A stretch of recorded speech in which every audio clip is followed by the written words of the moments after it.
In the mighty name of Jesus, good evening everyone।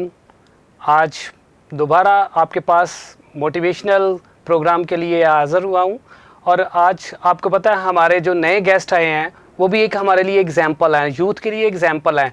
इनका ताल्लुक मार्टिनपुर से है और ये उन फैमिलीज़ में से हैं जब मार्टिनपुर बना था। इस वक्त 122 ईयर्स हो चुके हैं मार्टिनपुर को बने और उन 72 फैमिलीज़ में इनका नाम आता है। और इनके जो दादा थे वो भी वहाँ पे एज अ प्रिंसिपल काम करते रहे हैं। आज इनसे भी पूछते हैं कि इन्होंने अपने दादा से मोटिवेशन ली है या ख़ुद से या इनके पेरेंट्स की वजह से। मिलते हैं हम। आज इंट्रोडक्शन करवाऊँगा मैं आपका अपने नए गेस्ट के साथ। इमरान जूलियन है मार्टिनपुर से। Welcome to mister Imran Julian साहब, आपको स्टूडियो में वेलकम कहते हैं। आज हम आपसे पूछेंगे, आज आप बातें करेंगे हम, आप मार्टिनपुर से आपका ताल्लुक़ है।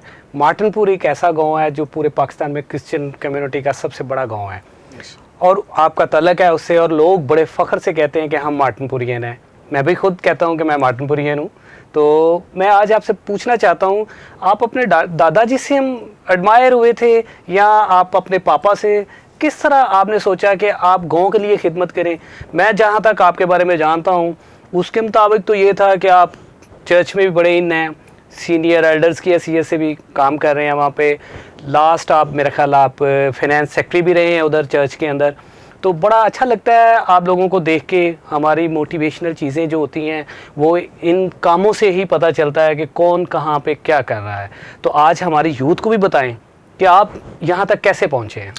थैंक यू खुरम साहब। और मैं शुक्रगुजार हूँ नेशनल न्यूज़ HD की सारी इंतज़ामिया का और खुरम साहब आपका भी कि आपने मुझे मदऊ किया कि आज इस फोरम के ज़रिए हम और लोगों को बता सकें कि किस तरह से खुदावंद ने हमारी ज़िंदगी में काम किया। बेशक आपका क्वेश्चन बड़ा वैलिड है। मेरे लिए मेरे बाप और मेरा दादा वो मेरे लिए एक लेगेसी हैं और मेरे लिए एक मोटिवेशन भी हैं। लेकिन मैं अपनी स्टोरी कुछ इस तरह से आपके साथ शेयर करूंगा जी कि ग्रेजुएशन के बाद मैंने ग्रेजुएशन मरे कॉलेज से की। और इब्तदाई तालीम कहाँ से ली? इब्तदाई तालीम मैंने मिशन प्राइमरी स्कूल मार्टिनपुर से, जहाँ पर आपकी वालदा मेरी टीचर थी। और उसके बाद मैं हाई स्कूल में आया और वहाँ पर आपके वालिद साहब मेरे टीचर रहे हैं और मेरे वालिद भी उनके कोलीग थे, जूलियन जेकब। और उसी स्कूल में उस वक़्त उसका नाम गवर्नमेंट क्रिश्चियन हाई स्कूल मार्टिनपुर था। वहाँ से मैंने मैट्रिक किया। उसके बाद इंटर गुरु नानक कॉलेज से किया ननकाना साहब और BA के लिए मैं सियालकोट मरे कॉलेज में गया। उसके बाद मैंने जॉब ले ली क्योंकि मैं टीचिंग नहीं करना चाहता था। अच्छा। और एज अ प्रिंसिपल आपने 17 इयर्स काम किया है, वो भी मार्टिनपुर के अंदर। यस, ये खुदा उनका ख़ास फजल है कि मैं आपके साथ शेयर करता हूँ कि मेरे वालिद जो हैं वो मुझे चाहते थे कि मैं टीचर बनूँ। तो मैं उनको कहता था कि नहीं, मैंने कुछ और करना है। मैं मेडिकल रेप की जॉब मैंने ली और उसके बाद वालिद साहब ने फोर्सफुली मुझे B.Ed के लिए एडमिशन दिलवाया। हाँ, और टीचर बनाने के लिए। यस, और उसके लिए उन्होंने मुझे Lahore education university Lahore lower mall, वहाँ से मैंने बाकायदा रेगुलर B.Ed किया। और B.Ed करने के बाद भी मैं भाग गया और मैं इस्लामाबाद चला गया। वहाँ पर एक मशहूर ट्रैवल एजेंट्स हैं, शकील एक्सप्रेस आपारा में। वहाँ पर मैंने as a ticketing officer travel agency join की फिर आपने। और वहाँ पर भी खुदावंद ने, जब मेहनत आप करते हैं तो सिला आपको मिलता है। बहुत जल्द जब उन्होंने देखा कि ये इस लड़के में कुछ टैलेंट है, मुझे वहाँ पर काउंटर इंचार्ज बना दिया गया। और उसके बाद फिर खुदावंद के प्लान हमारी ज़िंदगी में होते हैं। हम मसीही जितने भी हैं, हम ये जानते हैं कि हम चाहे कुछ भी करना चाहें, लेकिन खुदावंद का प्लान हमारी ज़िंदगी में होता है, हम उसको अंडरस्टैंड नहीं कर पाते। आपने as a head master join किया हमारे मिशन स्कूल को या एज अ टीचर? मैंने 2002 में जब ये स्कूल जो है वो डीनेशनलाइज हुआ और प्रेस्बिटेरियन एजुकेशन बोर्ड लाहौर ने इसे अपनी तहवील में लिया, तो उस वक़्त मैंने एज ए टीचर इंटरव्यू दिया और मेरी सिलेक्शन हुई और मैंने वहाँ पर एज ए टीचर जॉब शुरू की, क्योंकि मेरे वालिद साहब उन दिनों में हार्ट अटैक की वजह से बीमार थे और मुझे इस्लामाबाद से वापस बुलाया गया कि मैं उनके पास रहूं। तो उन्होंने मुझे कहा कि नहीं बेटा, अब वापस नहीं जाना, इधर ही रहना मेरे पास और स्कूल में आप अप्लाई करो। उसके बाद मैंने तकरीबन 2 साल का अरसा 2004 में या 2006 में एज अ प्रिंसिपल? मैं 2002 में एज ए टीचर और डिप्टी हेड तकरीबन 6 महीने के बाद डिप्टी हेड प्रमोट हुआ और उसके बाद 2004 में अगस्त 2004 में मुझे एज अ प्रिंसिपल वहाँ पर प्रमोशन दी गई। व्यूवर्स, मैं आपको बताता हूँ कि 2004 से पीछे अगर आप मार्टिनपुर की हिस्ट्री को देखते हैं तो उसमें आप देखेंगे कि मैट्रिकुलेशन वाले जो बच्चे होते थे बहुत कम पास होते थे, नंबर जो आते थे वो 550 से कभी ऊपर नंबर नहीं आए थे। जब से इन्होंने होल्ड संभाला एज अ प्रिंसिपल, आप देख रहे हैं कि मार्टिनपुर में मेरे ख्याल में कम से कम जो बच्चा है वो 1000 से ऊपर नंबर ले रहा है। अभी लास्ट अगर देखा जाए तब भी 1048 एक बच्ची ने नंबर लिए हैं और वो भी मार्टिनपुर को क्रेडिट जाता है। तो आप इसके बारे में बताएं कि आपने किस तरह से मेहनत की कि बच्चे यहाँ तक पहुँचे हैं, वरना आप भी उधर के हैं, मैं भी उधर का हूँ, मैंने खुद देखा है बच्चे पास ही नहीं होते थे।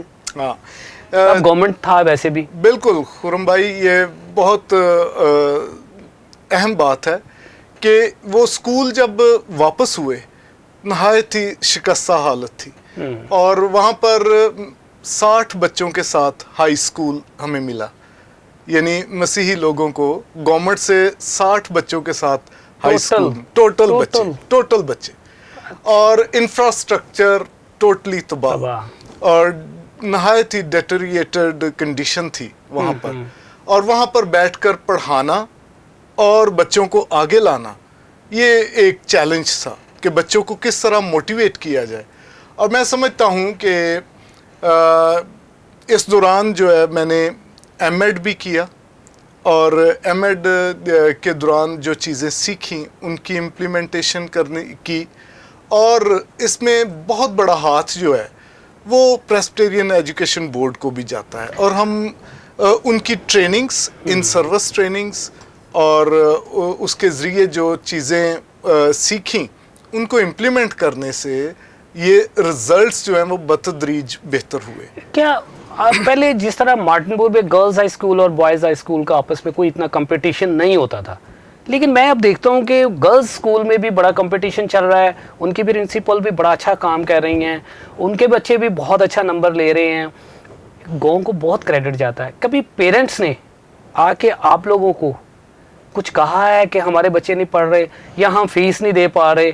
क्या आप मार्टिनपुर के लोगों के लिए, जो गरीब लोग हैं, जो फीस नहीं पे कर पाते लेकिन उनके बच्चे बड़े इंटेलिजेंट, आप देखते होंगे जिसके बच्चे के नंबर सबसे ज़्यादा हैं वो बड़ा मेरी तरफ सिंपल सा इंसान होएगा, तो क्या उनमें फीस का भी आप कुछ करते हैं, कंसेशन देते हैं आप लोग?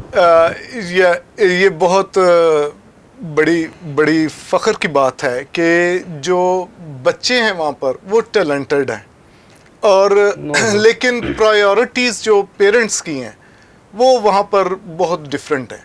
अप्रिशिएट नहीं करते? अप्रिशिएट करते हैं, अपने बच्चों को हौसला देते हैं कि पढ़ो जाके। ये सारी बातें अपनी जगह पर हैं खुरम भाई। मैं इस फोरम के ज़रिए ये कहूँगा कि इन्वेस्टमेंट है बच्चों पर, पेरेंट्स के लिए, और जब हम अपना हाथ रोकते हैं उनकी ज़रूरतें पूरी करने के लिए, दूसरी ज़रूरतें पूरी करते हैं, एजुकेशन के लिए हमारी लास्ट ऑप्शन होती है, तो वहाँ पर आकर प्रॉब्लम बनती है। और इस सिलसिले में बहुत सारे बच्चे जो हैं वो स्कॉलरशिप पर पढ़े हैं। ये अदारा देता है स्कॉलरशिप या आप लोग कोई डोनर ढूंढते हैं? मोस्टली जो है वो Presbyterian education board scholarship half fees की सूरत में करते हैं, इवन बिल्कुल फ्री भी बच्चे को करते हैं। लेकिन अगर हाफ फीस में भी पेरेंट्स नहीं दे रहे तो उसके लिए हम फिर मुख्तलिफ लोगों से, मार्टनपुर के लोगों से, हम किसी दिन मार्टनपुर के ऊपर सेशन जरूर करेंगे। मुझे काइंडली आप बताइएगा कि आपके जब दादा आए थे, हमने सुना था कि उस वक्त ये होता था कि प्रिंसिपल ही गांव के ऑनर होते थे, वही जब पुलिस आती थी तब भी वो प्रिंसिपल के पास जाते थे। आपका ऐसा ही स्टाइल रहा है अभी भी? नहीं, वो जो है ना, वो एक अब की निस्बत बड़ा फ़र्क है, क्योंकि अब अवेयरनेस बहुत ज़्यादा है, सिस्टम्स काफ़ी चेंज हो गए हैं। लेकिन इस अदारे में रहते हुए, काम करते हुए, जो पहचान मुझे नेशनल लेवल और इंटरनेशनल लेवल पर मिली है, वो बहुत ही ज़बरदस्त है। क्योंकि मेरा नाम इमरान जूलियन वो स्कूल की निस्बत से जाना गया है, ज़बरदस्त। और मेरे 19 साल जो हैं ये मेहनत के, और मेरे घर में ये मुझे कहा जाता था कि इमरान के तो पीछे दौड़कर बात करनी पड़ती है। यानी मैं घर भी जाता था तो जल्दी कोई काम करके फिर किसी और काम। तो आपने इतना अच्छा ये कैसे सोचा कि मतलब मुझे आवाम के साथ भी राब्ते में रहना है और स्कूल के साथ भी रहना है, क्योंकि आप तो बहुत सारी एक्टिविटीज़ में हिस्सा लेते हैं चर्च की, तो ये कैसे मैनेज करते हैं फिर?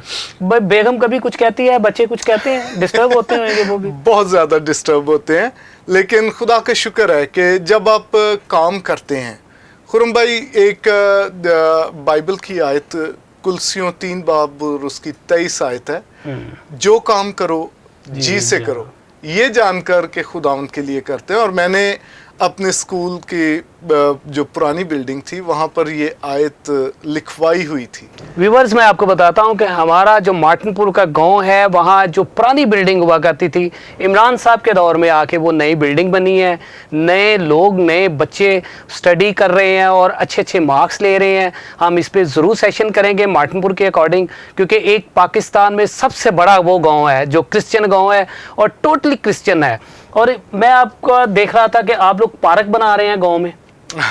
जी, ये हमारे पादरी साहब का विजन है, और उसके साथ साथ पादरी आफ्ताब नज़ीर इस्माइल साहब हैं, उनका विजन है। और उनसे पहले हमारे गांव की एक मशहूर फैमिली है जिनको हम टली वाला फैमिली के नाम से जानते हैं। मैंने सुना उनके पास मार्टनपुर की हिस्ट्री भी है। यस। और मेरे जो मामू हैं वो उनके कोई दोस्त भी रहे हैं, वो मुझे कह रहे थे कि मैं उनसे हिस्ट्री भी लेके दूंगा आपको, तो ज़रूर मैं उनसे मिलूंगा, ज़रूर टाइम लूंगा उनसे भी, ताकि मार्टनपुर के हवाले से बात करें हम। तो बिल्कुल, ये मास्टर जोसेफ साहब हैं टली वाला फैमिली के, उनकी बड़ी ख्वाहिश थी कि छप्पड़ जो है उसको कन्वर्ट करके तो वो एक पार्क बनाया जाए। ज़बरदस्त, ज़बरदस्त।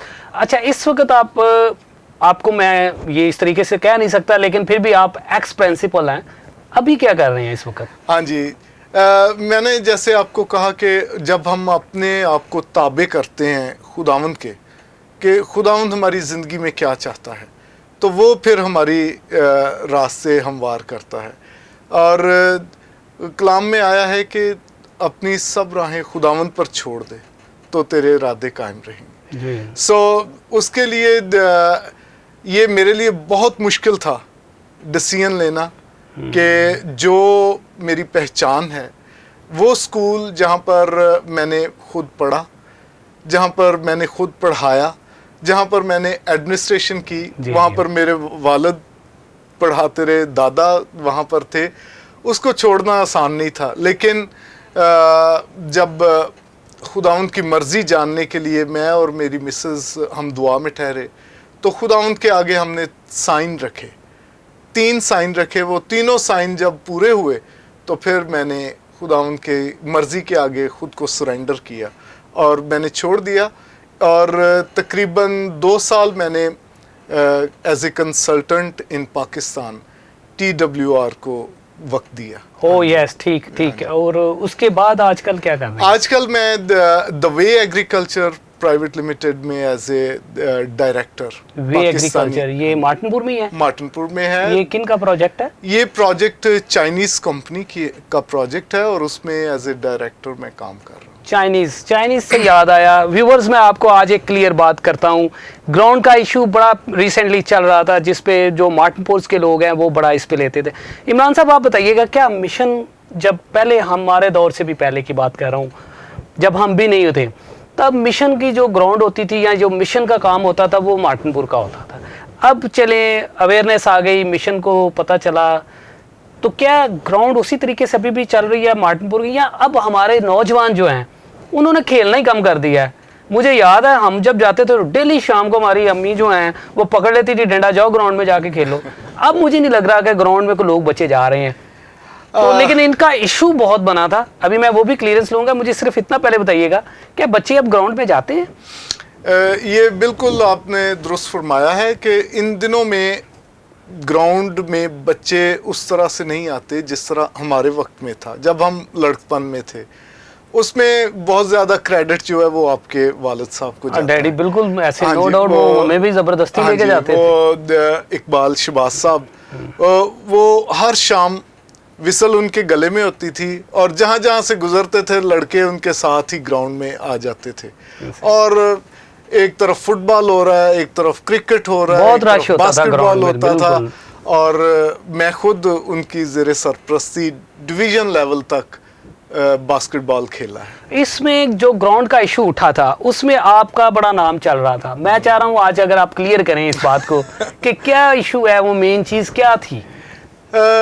इसमें सिर्फ मिसअंडरस्टैंडिंग है और कुछ नहीं है, क्योंकि ये स्कूल जो है वो प्रेस्बिटेरियन एजुकेशन बोर्ड के अंडर है जी, और उनकी मैनेजमेंट है। और मैनेजमेंट में जो प्रॉपर्टीज़ हैं वो जहाँ पर हमारे स्कूल हैं वो एजुकेशन बोर्ड के अंडर प्रॉपर्टी मैनेजमेंट के अंडर आ रही हाँ होती जी हैं। और जहाँ पर हमारे हॉस्पिटल्स हैं वो भी मैनेजमेंट के अंडर आ रहे हैं। लेकिन वहाँ पे मैंने सुना है कोई ऑर्फनेज होम बन गया है। हाँ जी, वो एक्चुअली क्या मार्टिनपुर के बच्चे भी हैं वहाँ पे? हाँ जी बिल्कुल, अक्सरियत जो है वो मार्टिनपुर के बच्चों की है। हालांकि जो ऑर्फनेज वहाँ पर बना है वो होप सेंटर के नाम से बना है। और जो ये भी प्रोजेक्ट जो है वो प्रेस्बिटेरियन बोर्ड के अंडर अगर हम 120 साल को देखें, मार्टिनपुर को आज 120 साल, फिर आप उसको 60 पे ले जाएं, 60 इयर्स और फिर आज तक, क्या डिफरेंस देख रहे हैं उसमें? डिफरेंस जो है हमारे आबाओ अजदाद ने जो वहाँ पर मेहनत की, जो आपने 72 फैमिलीज का जिक्र किया, वो बहुत बड़ा काम उन्होंने किया। वहाँ पर ज़मीनें काश्त की और उस वक़्त जबकि उसको काश्त करना एक कठिन मरहला था, आज तो फर्टिलाइज़र्स हैं, मुख्तलिफ जहर हैं, स्प्रे हैं, उनकी मदद से आप पैदावार लेते हैं। बट आपको गांव में अब बहुत लोग कम नज़र आते होंगे। अगर ये फैसिलिटीज़ हैं, इसके बावजूद भी लोग बहुत कम हैं। लेकिन अगर आप इसको 60 साल बैक पे चले जाते हैं, गांव ने बहुत तरक्की की है। अगर उससे आगे थोड़ा सा आते हैं, 20 साल आगे आ जाए, तो लोगों में बहुत प्यार था, बहुत रिस्पेक्ट थी, बुजुर्गों की बहुत रिस्पेक्ट किया करते थे लोग। अब मैंने जो देखा है या मैंने सुना है, मतलब नो डाउट अवेयरनेस बड़ी आई है, बच्चे एजुकेटेड ज़्यादा हो गए हैं, शायद इस वजह से भी कुछ गांव में काम नहीं रहा। लेकिन अगर वहाँ पे ये वाली फैक्ट्री है, कंपनी है, फिर भी लोग वहाँ मार्टिनपुर के हैं या कहीं बाहर से आते हैं लोग?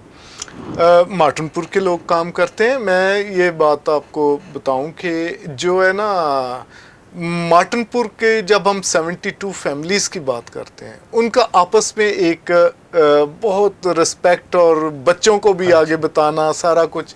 लेकिन अनफॉर्चुनेटली बहुत सारी फैमिलीज जो हैं वो माइग्रेट हो चुकी। मैं यही इसी बात पे आना चाह रहा था कि जितनी फैमिली 72 फैमिलीज आई वो सारी माइग्रेट कर गई हैं, बाहर चले गए हैं। मार्टिनपुर का नाम अगर व्यूअर्स आप देखते हैं, सुनते भी आए हैं कि आज तक मार्टिनपुर ने बहुत तरक्की की है। उनके वहाँ से जितने लोग हैं, डर लोग हैं, कभी डरते नहीं हैं, किसी किस्म की कोई प्रॉब्लम आ जाए इकट्ठा हो जाते हैं सारा। तो अगर हम आज देख रहे हैं तो सारे माइग्रेट करके, आपका क्या प्लान है इसके हवाले से? आप भी माइग्रेट करना चाह रहे हैं? जो है ना माइग्रेशन, ये माइग्रेशन होती है जब आपके रिलेटिव बाहर हैं और आहिस्ता आहिस्ता फिर आप भी देखते हैं कि जी वो बच्चों का फ्यूचर, इस तरह के कई बहाने हैं। लेकिन मैं ये समझता हूँ कि अगर मार्टिनपुर को बचाना है, मार्टिनपुर को तरक्की पर लेकर जाना है, तो वहाँ पर रहकर काम करना है। इमरान भाई, आपके लिए नेशनल न्यूज़ की स्क्रीन है, आप व्यूवर्स को क्या कहना चाहते हैं, हमारे यूथ को क्या मैसेज देना चाहते हैं?